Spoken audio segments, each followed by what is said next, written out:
You'll die tomorrow if you get in that car. The voice was small, almost lost beneath the rumble of the city, yet it cut through the Manhattan dusk like a shard of glass. Morrison stopped mid-step, his polished Oxford shoe freezing just inches from the curb where his Rolls-Royce Phantom idled with the rear door open. He blinked, annoyed, and glanced down. She couldn't have been more than 9.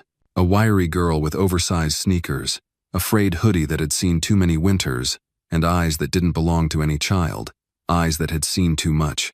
She stood between him and the door like a misplaced street lamp, fragile, but immovable. "I beg your pardon," Morrison said, straightening his cashmere overcoat with practiced indifference. "You'll die tomorrow if you get in that car."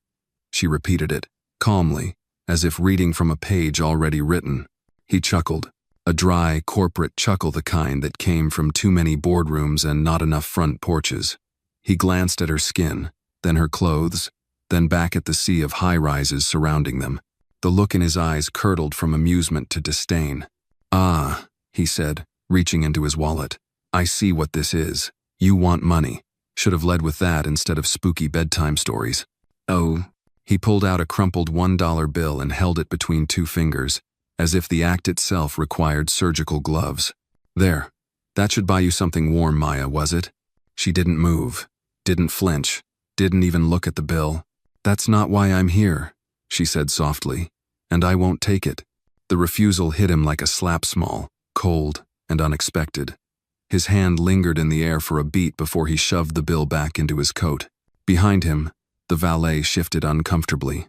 A few bystanders had paused, their phones half raised, unsure if this was a stunt or something more.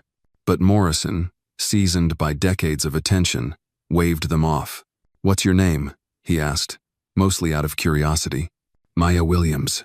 "Well, Maya," he said, leaning in as if to offer her a secret, "you should find another way to make people look at you. This won't work." "I don't need them to look," she said. "I just needed you to hear." The words struck something deep and dissonant, but Morrison ignored it. He stepped around her, ducked into the back seat, and pulled the door shut with a firm thunk. Inside the car, Morrison allowed himself a moment to exhale. The day had been long. An investor summit, back-to-back interviews, and now a private dinner with tech partners. The girl's words echoed faintly in his mind, but he shook them off. People said all sorts of things in this city. He'd been threatened before hell. He'd made threats. It was part of the terrain. "Drive," he said to the chauffeur, already pulling out his phone to check messages. They were halfway through the Midtown tunnel when the brakes slammed. His body jolted forward, seatbelt snapping taut. Tires screeched. Horns blared. Something massive roared past the windshield, blurred metal and smoke. It was a semi-truck. Wrong lane. Lost control. It missed them by inches. Morrison sat frozen, watching its red taillights vanish into the tunnel mouth ahead. "You okay, sir?" the driver asked, pale. He didn't answer immediately. His hands were clenched in his lap, knuckles white. Tomorrow. It had been a coincidence. Obviously. A fluke of timing. Trucks crash all the time. But the words rang louder now, less like a child's fantasy, and more like an echo from a place he didn't believe in. Back at his penthouse, high above Central Park, Morrison poured himself 2 fingers of scotch and let the silence settle. The security system blinked steadily. Everything was in its place, pristine, calibrated, under control. Except something wasn't. His phone buzzed. A message from Henry, his head of security. "Briefing needed ASAP. New threat alert target. You." He scowled. These alerts came with the territory, but the timing scraped a raw nerve. He opened the encrypted file attached. It wasn't the usual chatter. No vague threats or chatter about disgruntled former employees. This was precise. A flagged data trail linked to an international syndicate that had recently turned to digital sabotage and, when necessary, physical removal. Motive: revenge, it said. Subject: Morrison. High probability of coordinated attempt within 48 hours. He stared at the screen, not because he didn't believe it, but because for the first time, he'd already been warned. Not by his team, not by the government, by a child on the street. He downed the scotch and stood. "Find that girl," he said aloud, as if someone were there to take orders. He tapped his wrist comm. "Julia," he said. I need you to locate a girl named Maya Williams. About 9. Homeless. Spoke to me outside the summit hall. Use surveillance, traffic cams, anything. Julia, his executive assistant for over a decade, didn't miss a beat. Yes, sir. Anything specific? She said ID tomorrow. There was a pause. Should I involve behavioral analysis? Number. Just find her. He ended the call and stared out the massive windows. The skyline glittered as always. Planes blinked far above. People dined, drank, and dissolved into the anonymity of a Thursday night. But somewhere down there, a child with tired shoes and prophecy in her mouth had said something the algorithms hadn't. Morrison didn't believe in fate. But tonight he believed in Maya, and he was beginning to fear tomorrow. The next morning, Morrison woke with a start. His sheets were soaked. The clock read 5:42 a.m., earlier than he ever voluntarily rose. The memory of Maya's voice wasn't a dream, it echoed through his consciousness with chilling clarity. He swung his legs over the bed and sat in silence, the hush of his penthouse more oppressive than usual. Outside the window, Central Park was still in shadows, the early morning fog rolling low over the treetops. He headed straight to the kitchen. The smell of coffee hadn't filled the air yet, which was strange. He always programmed it to start brewing at 5:30. With narrowed eyes, he pressed the machine manually and waited, staring at nothing. He could feel some invisible weight in the room with him. His phone buzzed. A voice message from Julia. Good morning, sir. No news on the girl yet.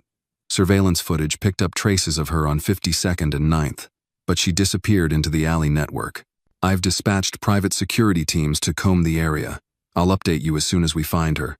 He didn't respond. Instead, he grabbed his phone and wallet and left the kitchen mid-sip. No driver today. No entourage. Just him, his leather gloves, and the thought that something was unraveling. By 7:30 a.m., he was standing at the crash site inside the Midtown Tunnel. The smell of scorched rubber still lingered. His personal investigator, Barry Lenz, was waiting, arms crossed. It was a miracle you weren't in that truck's path, Barry said, shaking his head. The driver died on impact. Preliminary says he had a stroke. No alcohol, no drugs, just dropped dead mid-drive. Morrison listened in silence. Any sign of tampering? None so far, but it doesn't feel random. It's the timing. Morrison looked at the ground where the Phantom's tire marks skidded across the asphalt. Inches. Just inches had separated him from death. He felt something in his gut, something unfamiliar. Not fear, something worse. Keep digging, he said, turning abruptly. He spent the next few hours in his Manhattan office, trying and failing to concentrate. Emails blurred. Stock reports meant nothing. His calendar buzzed with appointments, interviews, partnership calls, another summit that evening, but he canceled all of them. At 2:14 p.m., Julia entered the office. Still nothing definitive on Maya, she said, placing a tablet in front of him. But we've narrowed down her usual haunts. She's not in any system. No birth certificate. No school records. It's like she doesn't exist. She does, Morrison said. Julia studied him, frowning slightly. Are you sure this is worth your energy? Morrison didn't answer. Instead, he tapped the edge of the tablet. Bring me security logs from the last 48 hours. Anyone accessing internal project data. I want to see everything. Julia hesitated, then nodded. I'll compile it. After she left, Morrison walked over to the window. He stared out across the skyline, but his mind wasn't there. It was still in that tunnel, still hearing Maya's voice. By evening, he gave in to restlessness. He ordered his private driver to circle past 9th Avenue and 52nd. When the car slowed at the alley where Maya had last been seen, he rolled down the tinted window. It smelled of wet cardboard and diesel fumes. Homeless men dozed against rusted dumpsters. A few teens passed by, eyes darting, trying to disappear into their oversized clothes. And then, he saw her briefly, a flash of maroon hoodie, ducking behind a collapsed fire escape. Stop, he barked. The car jerked to a halt. He jumped out, ignoring the protests of his driver. Maya, he called. No answer. Maya Williams, I just want to talk. From the shadows, a soft voice emerged. I warned you. That's all I had to do. She stepped into the light, her eyes wary but calm. You almost died today, didn't you? She said. He didn't speak for a moment, then nodded. "Who are you?" he asked, his voice lower now. "I told you my name." "That's not what I meant." Maya crossed her arms. "I dream things. They come true. I used to think I was cursed, but now I know when people need saving." He swallowed hard. "And you chose me?" "Number, I didn't choose anything. It just came. You're going to die. I saw more." Morrison felt the world narrow. "More?" Maya looked away, eyes misting. "A woman, blonde. She was smiling at you, but she was lying. A glass, something in it, and then a fire." A shiver ran through him. "Blonde, Julia, Scotch." He stepped forward. "Tell me everything." She held up her hand. "Not here. Not now. I'll take you somewhere safe. Food, warmth, whatever you need." "I don't need charity," she said, sharp. "I need to know you'll listen."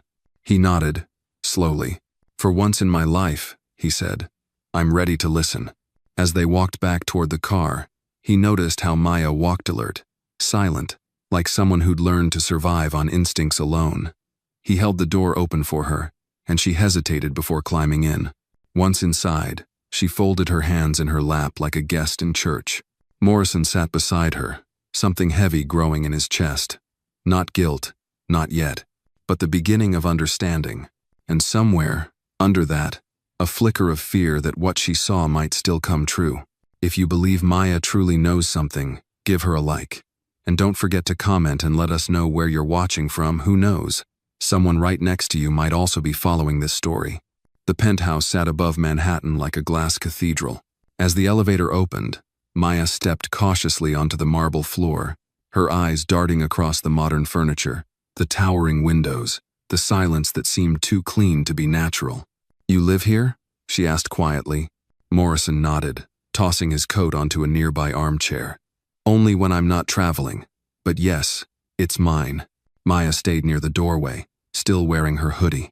Her shoes squeaked faintly against the floor. She didn't ask for food or water. She didn't ask to sit. She only looked. He gestured to the long leather couch. "You can sit. You're safe here." "I know," she said without moving. Morrison studied her. "You said there's more. About what's coming." She nodded. "It's not just about you dying. It's about how." He poured himself a drink, then stopped. He looked at the glass in his hand. Scotch. Ice cubes clinking gently. He set it down, untouched. Maya noticed. "You remembered." Blonde, smiling. "A glass." She sat down slowly, her gaze fixed on the city lights outside. "She's close to you, trusted. I don't know her name, but I saw her face." "Julia." Maya tilted her head. "She works for you?" "As for over a decade." "She's not what you think." He leaned forward, elbows on his knees. "Why now, Maya? Why tell me now? Why not just let it happen?" She looked at him with a kind of sadness too deep for her age. "Because I used to let it happen. The dreams. I thought I couldn't stop them. I saw a man fall off a roof, a woman hit by a bus, a fire in an apartment, and I did nothing." She paused. "I started talking only after it happened to someone I knew." "Who?" "My brother." Morrison sat back, slowly. The words landed like stones. "He was 17, she said. "I saw the whole thing. How he died, the way it happened. I told him not to go that night. He laughed, like you did. 2 days later, I was alone."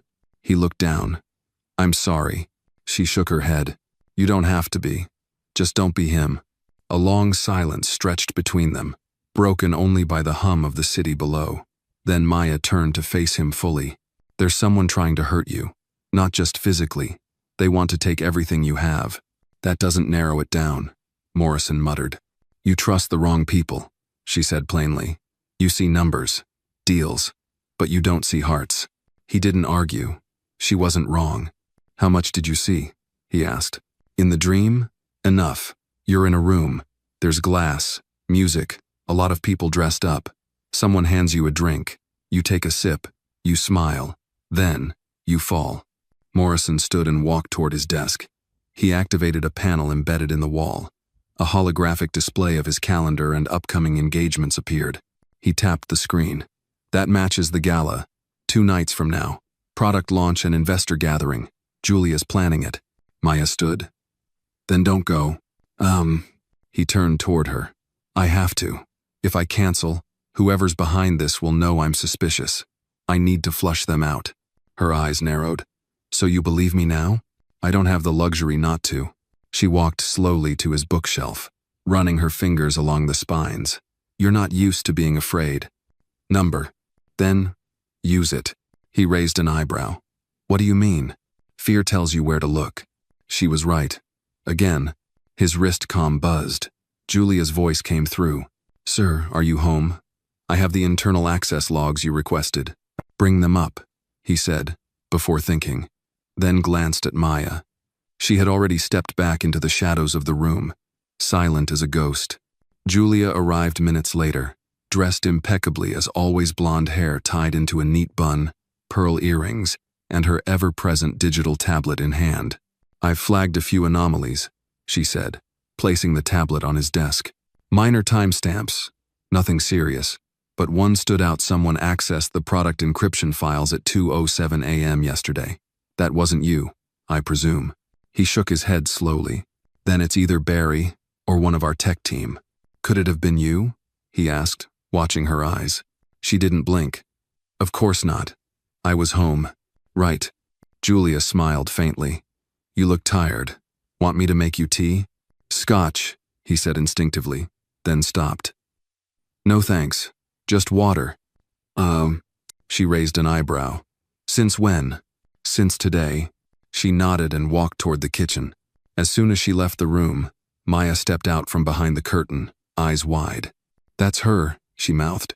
Morrison gave the faintest nod. He looked down at the tablet, at the data Julia had conveniently provided, and knew his time was running short. The gala wasn't just a threat, it was a trap, and Maya Williams had become his only way out. Rain slicked the penthouse windows like nervous fingertips tapping glass. Morrison stood at his desk long after Julia had gone, eyes fixed on the encryption logs she'd left behind. The data looked too clean. His fingers hovered over the tablet, scrolling slowly through lines of access timestamps, but the unease in his chest grew heavier. She's hiding something, he muttered. Maya nodded from the far end of the room, curled in a leather armchair with a cup of warm tea Morrison had insisted she take. She looked small, but there was a gravity to her that pulled Morrison's attention again and again. She wasn't just a child anymore. She was a catalyst. Not hiding, Maya said. She's pretending. Morrison raised an eyebrow. Pretending what? To care. To be loyal. That's harder to see than lies.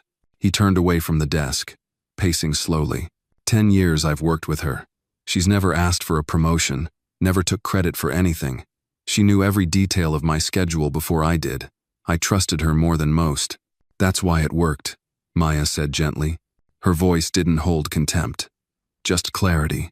It made the truth hurt more. Morrison rubbed his temples.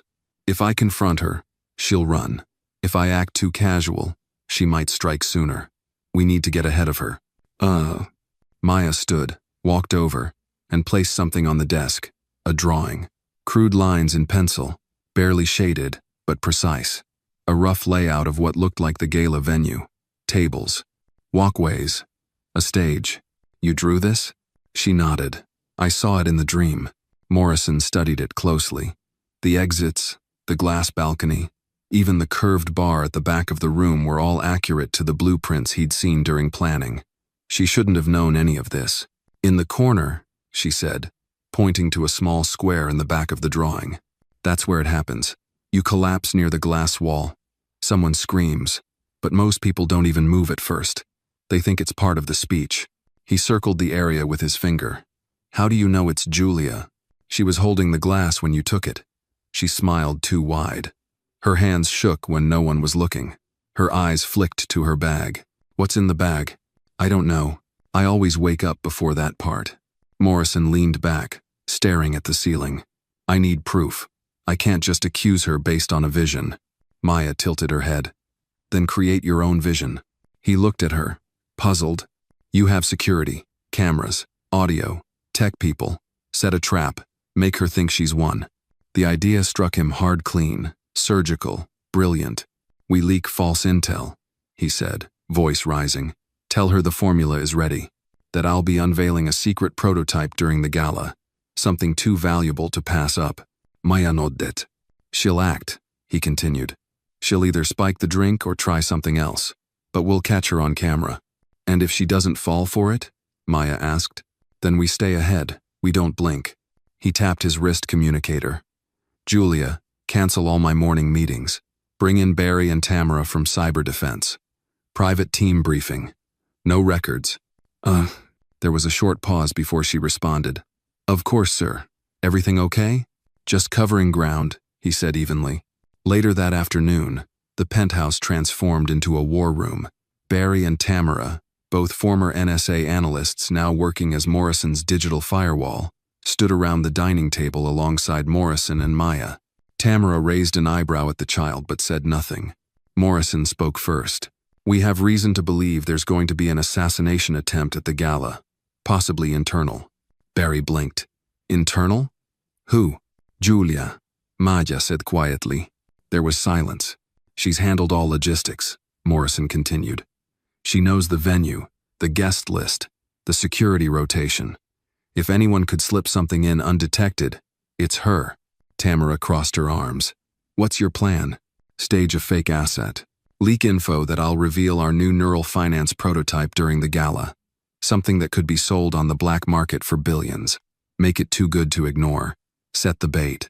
Barry nodded. We'll plant nano cameras near the bar and in the balcony corners. Infrared triggers, silent monitoring. I'll wear a mic, Morrison added, and carry a body temp reader in my watch. If anything changes after I take a drink. We intercept, Tamara finished. Got it. Maya watched them work with a kind of sadness. These were powerful adults, building a wall around one man, and yet she knew how easily the wall could fall. That night, as the rain intensified, Morrison sat beside Maya near the fireplace, a rare moment of quiet. I was wrong about you, he said. Maya smiled faintly. You weren't wrong, you just didn't look. He leaned back in his chair. You remind me of someone. Who? My daughter, he said softly. She died before she turned 10. Car accident. I haven't talked about her in years. Maya's eyes softened. I'm sorry. She saw things too. Not like you, not visions, but Tan's feelings. She always knew when someone was lying. Always told me when I needed to stop working and just breathe. They sat in silence for a while. Fire crackling low, the city a blur beyond the windows. Do you think we'll stop her? Maya asked. I think, Morrison said. We finally have a chance. And for the first time in years, he didn't feel entirely alone. The night of the gala arrived like a storm brewing in a silk glove. The ballroom shimmered under chandeliers imported from Venice, every crystal reflecting the movements of Manhattan's elite. Morrison stood near the center, tailored in a midnight blue tuxedo, flanked by Barry and Tamara who mingled as guests but kept a tight perimeter. Maya was nowhere in sight, hidden safely in a private surveillance van parked half a block away, eyes glued to live feeds from the ballroom's hidden cameras. Julia arrived on schedule, gliding through the entrance like she had done countless times before. She wore silver tasteful, elegant, calculated. She greeted guests with a practiced smile, each word a thread in the tapestry of deception she'd sewn for years. Morrison watched her closely, his expression unreadable, but inside him churned a knot of betrayal he wasn't sure he could untie. The speech was scheduled for 8:15. At 7:47, Julia approached Morrison near the bar, 2 champagne flutes in hand. Thought you might need this, she said, handing him one. He accepted it, fingers brushing hers. The glass was cool, the liquid a gentle golden hue. Morrison smiled. Appreciated. To the future? To the future, she echoed. He didn't drink. Not yet. Back in the surveillance van, Maya leaned closer to the screen. That's it, she whispered. That's the one. Don't drink it. Tamara's voice came through the earpiece in Morrison's left ear. We've isolated her movements from the last 5 minutes.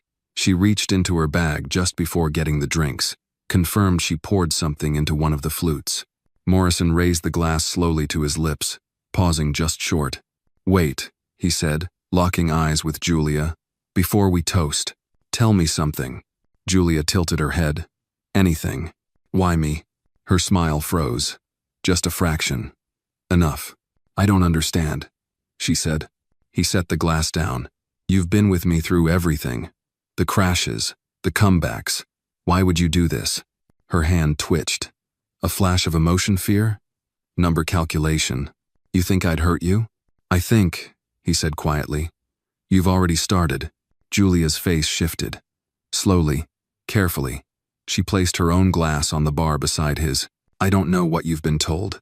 Save it, he said. It's all on camera. We have the footage. You drugged that drink. The ballroom music dimmed. Guests turned as the tension rippled across the floor. Julia Wright, Barry said, appearing behind her with 2 security officers. You're under investigation for attempted murder and corporate espionage. Panic broke across her face, not from guilt, but exposure. You fools, she hissed, eyes darting. You have no idea what he's done. What he's built on lies. I wasn't the only one.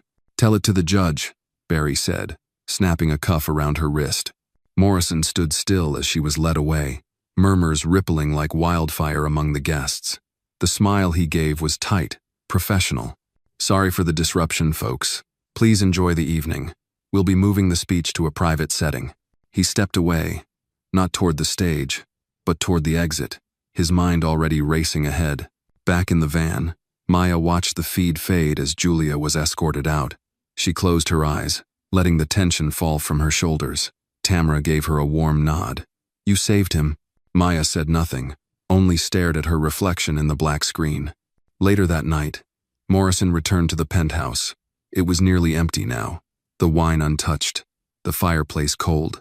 He found Maya in the guest room, awake, sitting cross-legged on the bed with a worn paperback in her lap. You were right, he said, standing at the door. She didn't look up. You believed me. That's what mattered. He stepped in, lowering himself into the chair across from her. I should have seen it coming. She knew everything, had access to all of it. I just never questioned her. That's what trust does, Maya said. It lets shadows in. He exhaled, running a hand through his hair. They're analyzing the compound she used. Said it could have caused cardiac arrest in minutes. No trace after 2 hours. Perfect weapon. She knew what she was doing. Yeah, Morrison nodded. But so did you. Maya finally looked at him. Her eyes were tired but clear. This isn't over. No, he said. It's just begun. He stood to leave, but paused. I was thinking, when this all settles down, would you consider staying? Not just as a guest. I could. She cut him off with a soft smile. I don't belong here. Not forever. He nodded, understanding. But for a little while? Maya looked out the window at the blinking skyline. Maybe for a little while. As Morrison walked back to his room, he felt something shift inside. Not relief, not triumph, something deeper. Gratitude, perhaps. Or the first stirrings of redemption. In the silent corridor, a thought returned to him. One Maya had whispered days ago. Fear tells you where to look. And for the first time, he wasn't afraid to follow it. The following morning broke gently over the Manhattan skyline, casting long amber shadows across Morrison's penthouse. Yet the peace was deceptive. Beneath the soft light and quiet clatter of the breakfast tray, a storm brewed in that Julia's arrest had only begun to uncover. Morrison sat at the kitchen island, absently stirring his coffee. Across from him, Maya picked at a warm croissant, her eyes drifting between bites to the tablet lying nearby. Tamara had forwarded a classified briefing just before dawn. Its contents left no room for rest. She wasn't working alone, Maya said, finally breaking the silence. Morrison nodded. The preliminary scan of Julia's personal devices revealed encrypted correspondence, offshore servers, alias names. Did she mention anyone else during questioning? She lawyered up the moment she got to the station, he said grimly. Didn't speak a word, but her eyes did. She's protecting someone bigger. Maya leaned back, her expression focused. That means it's not over. No, Morrison said. Not by a long shot. Just then, Barry's voice crackled through the house speaker. Boss, you'll want to see this. Come to the vault. Morrison and Maya exchanged a glance, then moved quickly. The vault, technically the secure operations room in the sub-level of the building, was rarely used. unless the stakes were at their highest. When they arrived, Barry was already there, multiple screens glowing in the dim room, all showing the same face. A man in his 60s, sharp gray hair, narrow eyes, and a cruel smile. "That's Richard Vance," Barry said, pointing to the screen. "CEO of Nexera Systems, Julia's former employer before she came to you." Morrison frowned. "I remember him. We nearly acquired his biotech firm 10 years ago before he undercut us on the patent. That deal cost him millions." Barry nodded. "We cross-checked Julia's encrypted exchanges. Most lead back to a proxy shell tied to Nexeris. Vance's name isn't directly listed, but the fingerprints are there. He's funding something big." Maya's voice was low. "He's the one behind it." The room fell silent. Morrison stared at the screen, watching Vance speak at some recent conference, shaking hands with politicians, posing with billionaires. "What's his play?" Morrison asked. Tamara appeared, holding a flash drive. "We think it's Project Spectre." "Spectre?" Maya asked.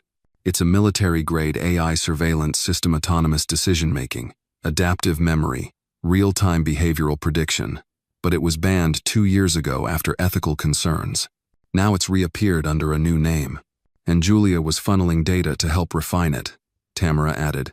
"She had access to your labs, your teams, your AI protocols." Morrison's jaw tightened. "She fed him everything." Barry nodded grimly. "If Vance launches Spectre, he can weaponize social systems, manipulate stock markets, expose rivals, even trigger blackmail. We're talking total information warfare." Maya looked at Morrison. "He's not just after you. He's after what you represent." Morrison turned away, his reflection flickering in the dark glass wall. "Then it's time we go on offense." He turned back, his voice steady. "Barry, get me a direct link to the Department of Cybersecurity. I want a private briefing with Director Hayes. Tamara, start ghosting all our network notice, scrub every trace Julia may have left." Maya watched as the room spun into motion, agents snapping into action. For the first time, she saw Morrison not just as a man defending himself, but as a strategist, someone capable of pushing back. Later that evening, Morrison invited Maya to the rooftop garden, an oasis of calm above the chaos. They sat on a bench beneath the pergola, wrapped in the scent of lavender and evening rain. "You didn't ask to be part of this," he said softly. "I didn't ask for the dreams either," she replied. He looked at her, not as a child, but as a force. "You've been braver than people 5 times your age." "I'm not brave," she said. "I'm just tired of pretending I can't help." "Allons silence paste." "Do you think he'll come after you directly?" she asked. "He will," Morrison said. "He knows I've seen the cracks, but I want him to." She raised an eyebrow. "I want him to think I'm exposed," he said. "Then we draw him out. We don't just survive this, we end it." She smiled, faint and knowing. "That's the first time you've sounded like someone who believes in justice." He chuckled. "Maybe I'm learning." "Good," she said, "because the real test is coming." And as the sky darkened over the city, the two of them sat there, an unlikely pair bound by fate, preparing not just for survival, but for a reckoning neither of them could have predicted. The first sign came through the building's thermal sensors, a blip, then a flash, too coordinated to be chance. Morrison was in the middle of a video call with Director Hayes when Tamara burst into the room, tablet in hand, eyes sharp. "Sir, we've got movement on the east maintenance shaft. Unauthorized entry, multiple signals. They're trying to ghost the security grid." Morrison stood instantly. "Lock down all external access. Elevators too." "They're already in the sublevel," Tamara replied. "I'm rerouting internal cameras to loop, but we've got maybe 4 minutes before they reach the server core." Morrison tapped his comm. "Barry, code white. Secure Maya." "Already on it," Barry's voice snapped back. Across the penthouse, Maya had just finished reading through a transcript of Julia's coded messages when Barry entered the study. "We're moving now. No time to argue." Maya didn't hesitate. She closed the tablet, slipped on her sneakers, and followed Barry down the service stairwell to a secure chamber buried beneath the private wine cellar. Thick steel walls, backup air supply, reinforced door sit was the safest place in the building, designed originally for cyber asset storage. Now, it protected something more valuable: foresight. Meanwhile, Morrison and Tamara headed for the server room, As they passed the hall monitors, Morrison caught sight of something that made him stop a heat signature moving away from the main group. It was smaller, quicker, almost scouting. "Split team," he said. "They're not just here for the server." Tamara's eyes widened. "They're after her." Morrison's blood turned cold. "They think she's the leverage." He pivoted and sprinted back down the hall, Tamara right behind him. The internal system showed a lone figure breaking off from the main breach team and heading toward the elevator shafts that could bypass standard routes. Morrison knew the building like a blueprint burned into his mind. There was one access path they hadn't thought to stealth the old freight shaft used during construction. "They'll reach the cellar through the maintenance chute," he said. "Barry's safe zone isn't enough if they've got blueprints." As if on cue, Barry's voice cut through the commergent, clipped. "We've got contact. One's at the cellar gate. Defensive lockdown engaged, but they're using plasma cutters. 15 minutes, tops." "Hold them," Morrison growled. "We're coming." On the rooftop surveillance van, Tamara rerouted fire control to trigger false sprinklers and smoke alarms on the lower floors. The distraction gave Morrison the window he needed. He slipped through the auxiliary access tunnel beneath the loading bay, emerged into the cellar corridor, and spotted the faint blue glow of the plasma cutter slicing through steel. He didn't hesitate. Drawing the compact EMP disruptor from his belt, he slid behind a support beam, aimed, and fired. The device struck the intruder's weapon with a crackling jolt, sending sparks flying. The figure staggered back, cursing, reaching for a sidearm. Before he could lift it, Morrison was on him. The scuffle was brief, brutal. Morrison, larger and faster, drove his elbow into the assailant's temple. The man collapsed, unconscious. Morrison tore off the ski mask, a face he recognized. "Vance's head of security," he muttered. "Of course." Inside the vault, Maya heard the thud and rose from behind the console. Barry looked at her and exhaled. "Stay back," he said, then keyed open the door just as Morrison entered, panting. "We're okay," Morrison said. "For now." Maya stepped out, her gaze settling on the unconscious intruder. "He won't stop." "I know," Morrison said, "but he's not going to get another chance." Tamara's voice buzzed in. Rest of the breach team retreated after the system flooded. Looks like they weren't prepared for resistance. Morrison looked at Barry. "I want him transferred to Blackridge Holding. Quietly. No press, no leaks. Vance will want to know if his guy failed. Let's make him think he didn't." Barry nodded. "We'll stage an accident. He's off the grid." That night, Morrison and Maya sat again in the rooftop garden, the city below unaware of how close its pulse had come to stopping. "You said the real test was coming," Morrison said. "Was that it?" Maya shook her head. That was just the warning shot."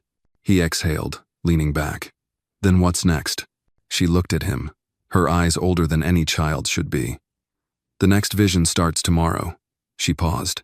"But this time, I'm not alone." Morrison met her gaze. "Neither am I." And in the stillness, something changed not just in the skyline, or in the penthouse, but in the fabric of what they were building. A man once ruled by control, and a girl burdened with unwanted truth, had become allies against a storm that was far from over. The morning came cloaked in fog, the city skyline hidden behind a veil of gray. But inside Morrison's penthouse, clarity was dawning. Morrison stood at the tall windows, cup of black coffee in hand, watching the mist swirl. Behind him, Maya sat cross-legged on the rug, a notebook open in her lap, lines of a new dream scrawled in rough handwriting. "It's a warehouse," she said quietly. "Concrete floors, crates stacked high, and there's a sound something mechanical." "Location?" Morrison asked. "I don't know," she replied, "but I saw a logo, a red triangle with 2 black lines crossing through it." Morrison's brow furrowed. "That's Apex Logistics, one of Vance's shell companies." Barry entered then, holding a tablet. "I heard. We've been tracking Apex's shipments. They just opened a new distribution hub in Newark last week. Fits the description." Maya looked up. "That's where it happens." "What exactly?" Morrison asked, turning. "I saw Vance," she said. "He's there. And something big is being transferred. A container with biometric locks. There were soldiers. Not security guard soldiers." Tamara's voice came through the intercom. Satellite pass confirms movement at the Newark site.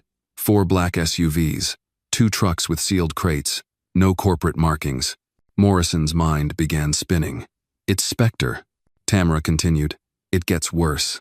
They're moving it in 48 hours. Destination classified. If it leaves U.S. soil, we'll never see it again. Then we don't let it leave, Morrison said. We intercept before they vanish. Barry crossed his arms. That site's locked tighter than a federal facility. Surveillance, armed guards, drones. If we storm it, we tip our hand and they'll bury the tech. Then we don't storm it, Morrison said. We sneak in. Quietly. We get evidence. We expose them. Maya stood. I can guide you in. Morrison turned sharply. Number, you're not going near that place. You need me, she said. I've seen the layout. I know where the container is. I know the timing. Without that, you're walking blind. He hesitated. Everything in him resisted the idea. But deep down, he knew she was right. The vision had already given her a map they couldn't afford to ignore. We do this my way, he said finally. You stay with me at all times. Tamara monitors the feed. Barry runs backup. We move fast, clean, and quiet. No direct contact unless absolutely necessary. Maya nodded. 2 nights later, beneath a moonless sky, a black van rolled to a silent stop half a mile from the Apex facility.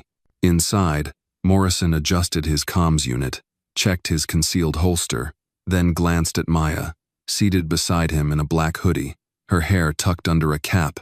You ready? He asked. She nodded. I've already seen it. They moved through the brush toward the perimeter fence. Tamara's voice guided them through the earpiece. Northwest quadrant clear. 2 guards rotating every 90 seconds. You've got a 20-second window to breach. Barry disabled the motion sensors with a remote scrambler, and Morrison clipped the fence open just wide enough for them to slip through. Inside, they stayed low, weaving between crates and shadows, following Maya's whispered directions. Left at the forklift, then straight until you see the red barrel. The container is just past that. As they rounded the corner, Morrison froze. There it was, a sleek steel container, guarded by 2 men in tactical gear. A biometric pad blinked red on its side. Maya ducked behind a pallet. That's it. That's where it's stored. Morrison tapped his mic. Tamara, patch into the facility's camera feed. Loop the next 2 minutes. Copy, came the reply. Then, without warning, the guards turned and walked away, called off by a distant voice through their radios. Now, Maya whispered. They sprinted forward. Morrison reached the container and placed a wireless probe against the biometric pad. It pulsed blue, hijacking the system. We have 90 seconds, Barry's voice said. Make it count. The door hissed open. Inside was a cold black box, matte finish, no visible seams. But Maya gasped. That's it, she whispered. That's Spectre. Morrison raised his scanner. The screen lit up with DAT neural network codes, weaponized AI signatures, military encryptions. He transmitted the feed to Tamara in real time. We have what we need, Morrison said. Close it and go. As they turned, a shout rang out behind them. The guards had returned, and they weren't alone. Run, Morrison shouted, grabbing Maya's hand. Alarms blared. Red lights swept the corridor.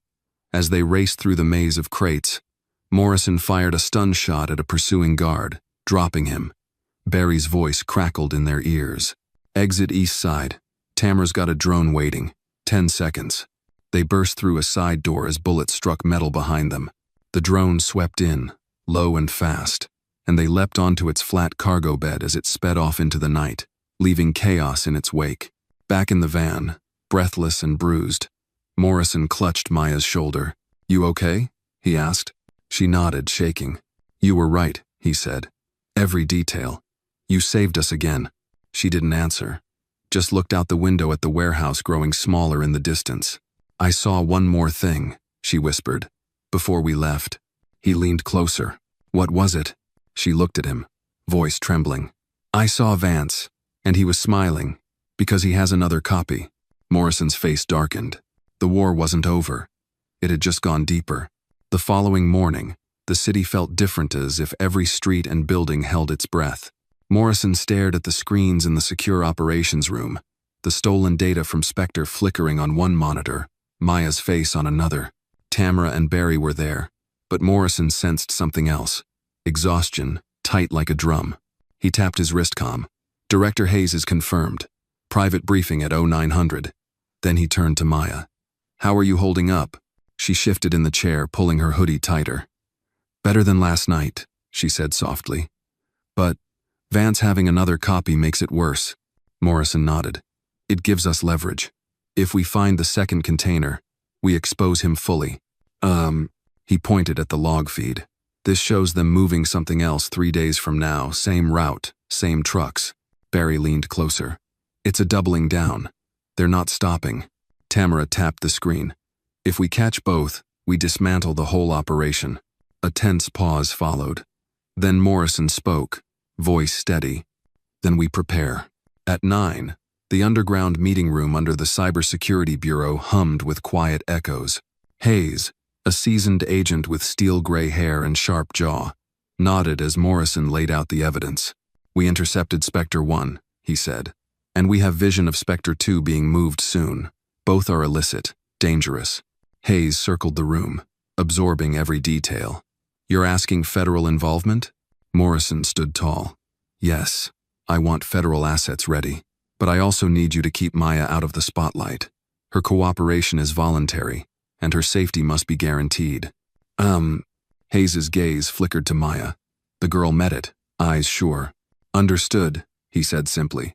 We'll provide protection. Morrison exhaled. We move with precision. I'd rather Mr. Vance watches us expose him than strikes first. Hayes leaned forward. Legal clearance will be in place before noon. We'll act without warning. The plan took shape fast. Simultaneous raids on both Spectre shipments, federal support, Maya guiding Morrison's team. By afternoon, protective custody was arranged for Maya and Morrison's people integrated with federal agents. Back in the penthouse, Maya sat on the edge of the sofa, her notebook open. She drew the layout of the second site, a retrofit dock in Bayonne, New Jersey dark waters lapping below, cranes overhead, containers stacked like silent giants. This is where they'll ambush us, she said. High vantage points, no overhead coverage. Morrison traced her drawing. We'll go in low-boat access, federal chopper on standby. Tamara tapped her tablet. I'm mapping drone paths. We'll use electromagnetic pulse grenades to drop comms for 30 seconds. That's our window. Barry finished. Extraction route planned. Medical team on site. Maya closed her notebook. I saw someone else. Not Vance, but someone in a hazmat suit, working head down. They loaded the crate personally. Morrison met her gaze. Does your vision tell who? She shook her head, face covered, but they had this pendant. She lifted a hand. A small gold cross. At midnight, the team assembled by the Hudson River's edge. The low moon glinted on water, and the police blockade glowed in distant blue. Morrison, in tactical gear, checked his watch. 20 seconds, Tamara said. GPS and thermal all set. Maya stood close, voice calm. We board now. They moved across a silent pier, slipping aboard a nondescript patrol boat. Fog wrapped them, hiding their approach. Barry piloted. Tamara stood ready with radio. Morrison beside Maya, his hand gently guiding her through the dark. They reached the loading dock without incident. Maya pointed at the stacked containers. Third from the front, left stack, that's the one. They tied off, slipped on the dock, and advanced. Morrison felt the tension sharpen, like coiled wire ready to snap. They reached the container.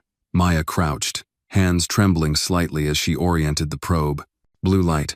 The lock clicked open, and inside lay Spectre copy number 2 identical to the first. Morrison transmitted images through Tamara's secure channel. Got it, he whispered. Scan completes. Suddenly, lights flooded the dock. Floodlights. The sound of engines revving across the water. A barge moved toward them. Federal agents burst out of the shadows, guns drawn. Hands up, a shout. Morrison looked toward the dock edge. Maya stared, pale. They came for us. The hazmat-suited figure stepped out from behind a container, golden cross glinting. Morrison's breath caught. He knew that cross. It belonged to someone he once trusted. The figure lifted their arms. "I thought you'd be here."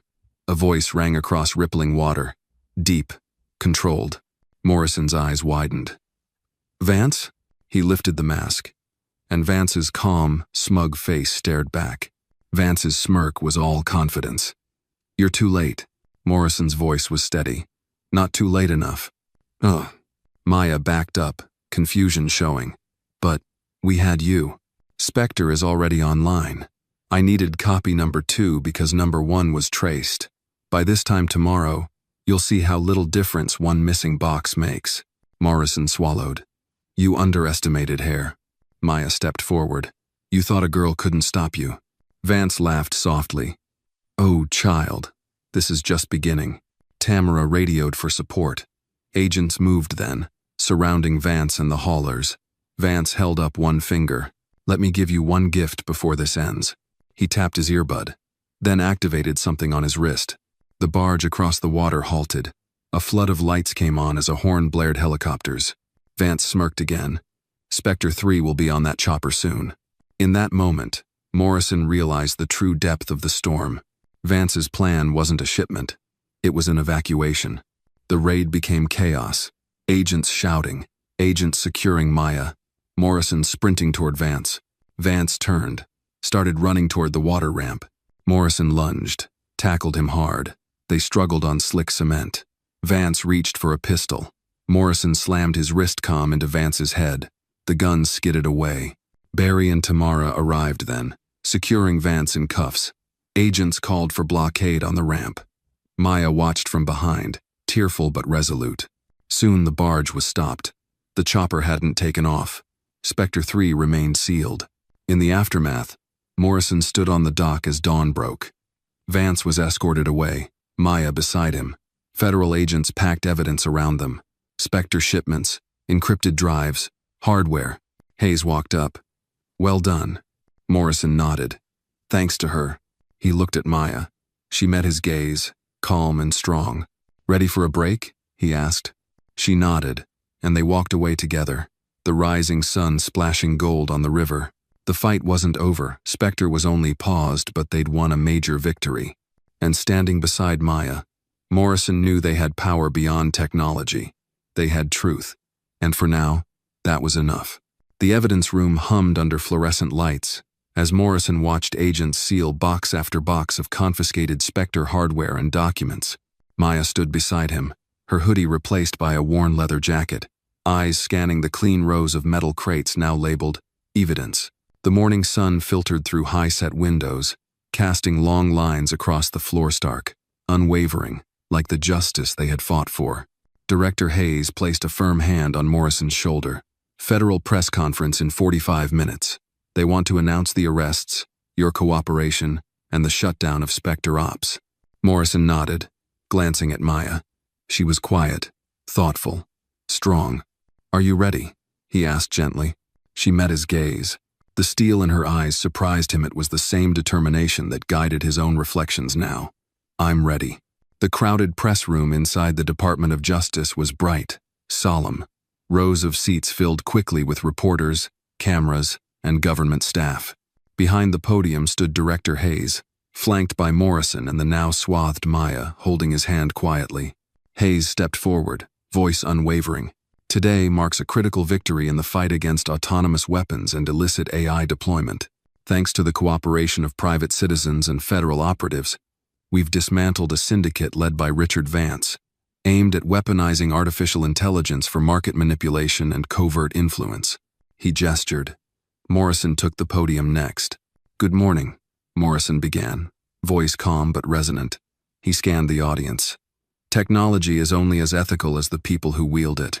Spectre's threat was never just about code. It was a threat to our right to privacy, to democracy itself. But this girl," he looked to Maya, her cheeks flushed under the lights. "Her courage reminded me that data isn't what saves us. Humanity saves us." Cameras flashed. Maya squeezed his hand. He stepped away, letting her step up. "You probably know me as the tech billionaire," she started, her voice steady as a river's depth.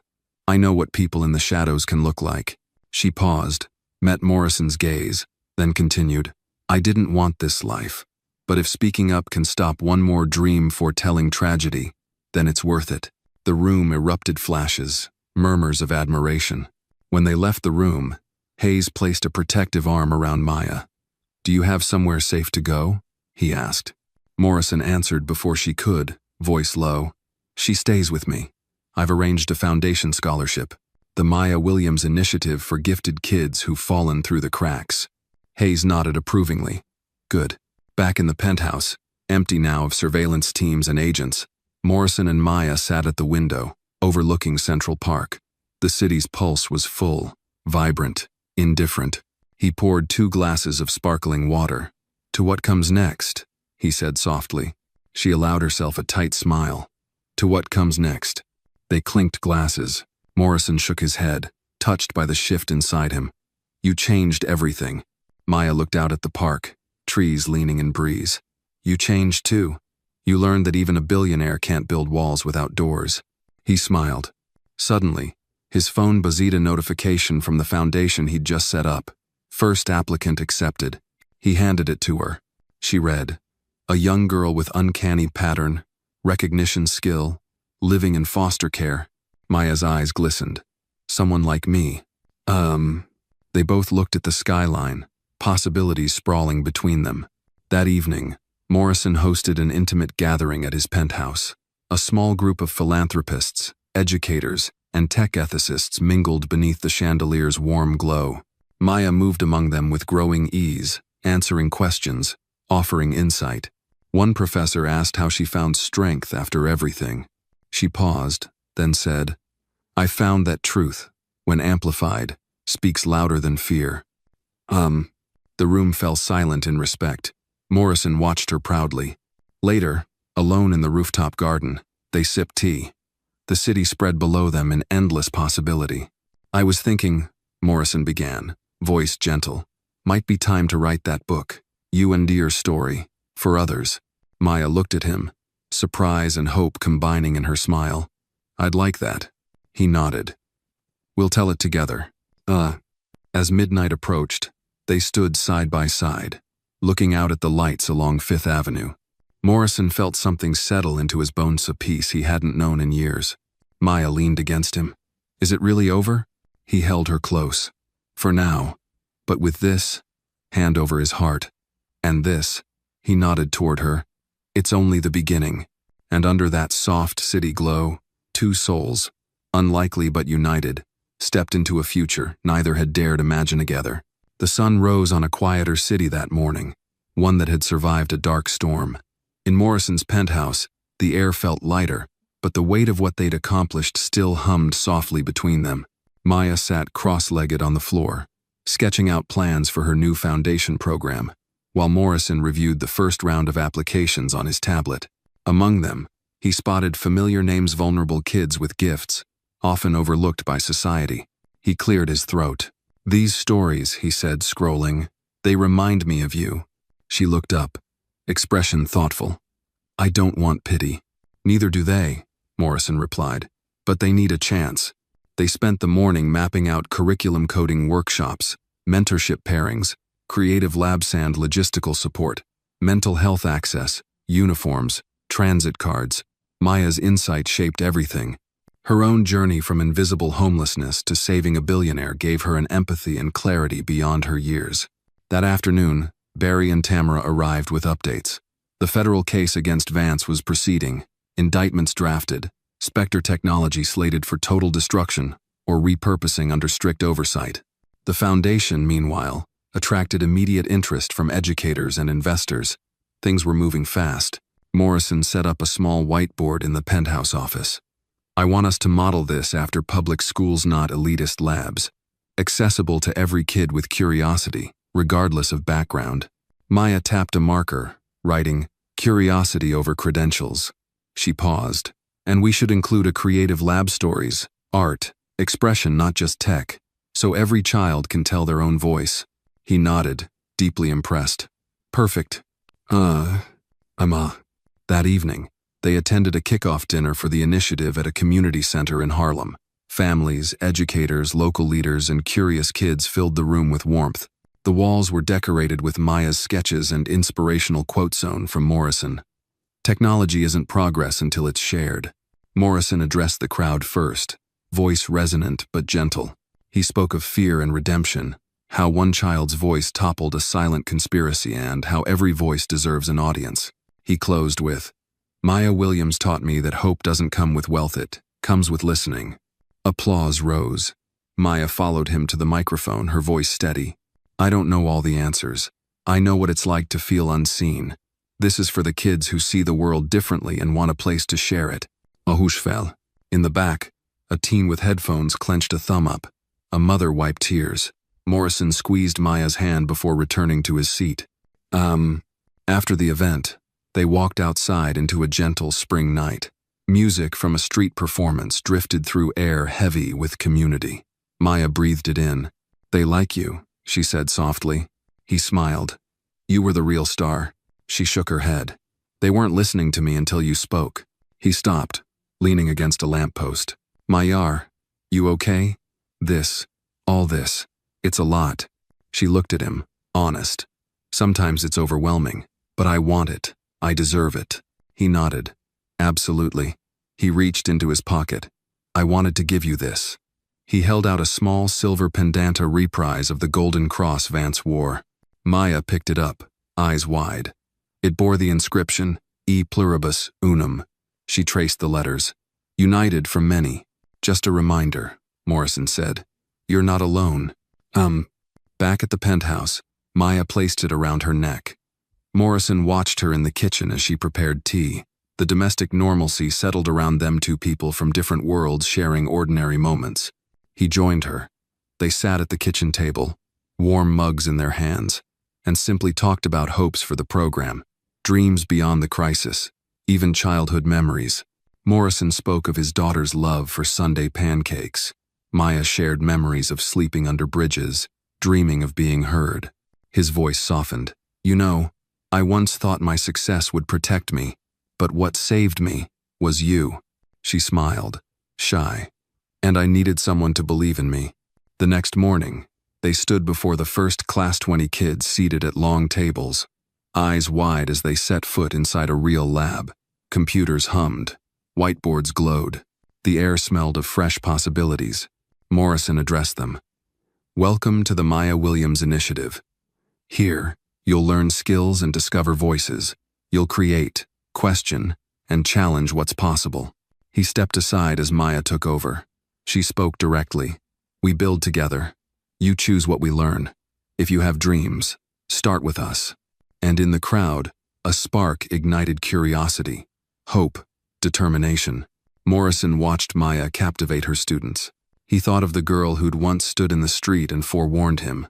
Now she stood before these children, leading them toward futures unseen. He whispered, "You changed everything." She looked up at him, eyes bright. They shared a moment, teacher and mentor, survivor and believer. That night, the penthouse lights called down to the quiet city. Morrison stood alone on the balcony, looking out, thinking forward. Maya's program would grow more students, more labs, more voices. The world wouldn't forget Spectre easily, but they would remember Maya. And he would remember the power of listening. Inside, he heard her voice, softly humming a melody he didn't know but felt like home. He stepped back in, joining her in the glow of new beginnings. They weren't just rewriting a story, they were writing countless others. The dawn light filtered through the curtains of Morrison's penthouse, painting long stripes across the hardwood floor. It was the morning of the ceremony, the grand unveiling of the Maya Williams Initiative scholarship recipients.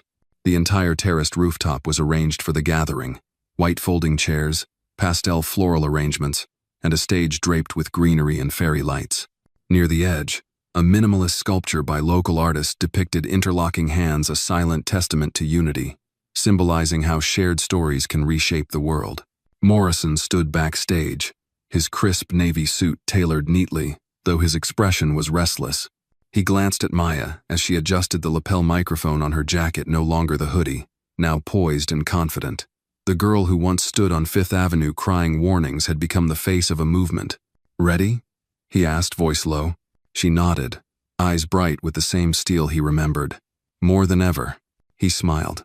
Let's give them something to remember.